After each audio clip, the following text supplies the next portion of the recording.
Is it the beginning of the end for the long, bloody, costly war in Ukraine? The U.S. and Russia are scheduled to begin peace talks this week regarding the war in Ukraine, and it comes at a time when next week marks 3 years since Russia launched its invasion of Ukraine.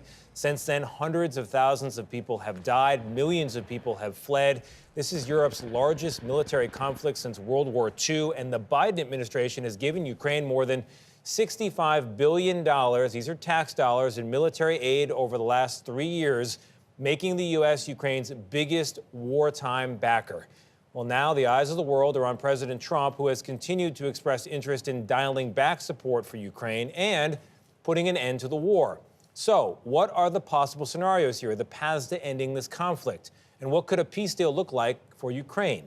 We're joined by someone very good on all these subjects, foreign policy expert Angela Stent, a senior fellow at the Brookings Institution and the author of Putin's World, Russia Against the West, With the Rest.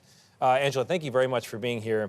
So it's very strange on its face for the U.S. and Russia to be meeting to end a war in Ukraine when Europe is not involved and Ukraine is not involved at this first stage. What do you make of that?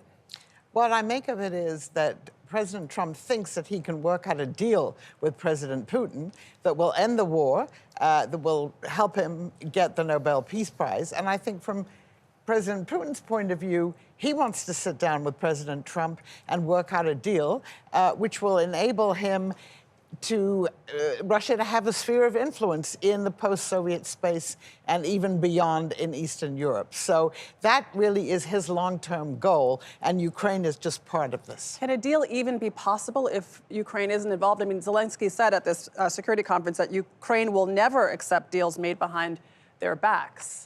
I mean, Ukraine has to be involved, and the Europeans have woken up now that they need to be involved too, because they've been told they're not going to be at the table. They're meeting today in Paris to talk about what they can do to make sure that they do have a future role and that they can back Ukraine up. Otherwise, they fear what Russia might do afterwards. And this is an emergency meeting that's been called in Paris at the Elysee, basically the French White House. What are you hearing from your counterparts in Europe about how they're feeling? Is there a sense of panic?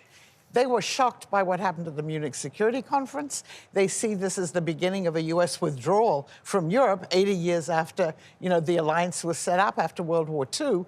This, of course, is what Putin wants too. So I think they realize they have to do more for their own defense, and they just have to step up. They can't rely on the U.S. anymore. Does Ukraine have any shot of getting into NATO? That was one of their goals. We heard the Secretary of Defense say it's unrealistic, but then they sort of walked it back a little bit at the White House. I've kind of lost track of what's the latest. Yeah. Well, the latest is that the Trump administration has said NATO membership is not on the table now. What Putin wants is that NATO membership will never be on the table. I think they do have a chance, but not for some time. And there are a number of European countries who now believe that they should get in soon, because otherwise, how do you deter Russia in the future from attacking them again? So the Biden administration's policy was not to speak directly to Putin, right? They're trying to isolate Russia. This phone call changed all that between Trump and Putin. How has that been received? And don't you need to open the lines of communication to try to find an ending? Well, obviously, if you want to end the war, you do have to talk to President Putin, but you have to do it from a position of strength.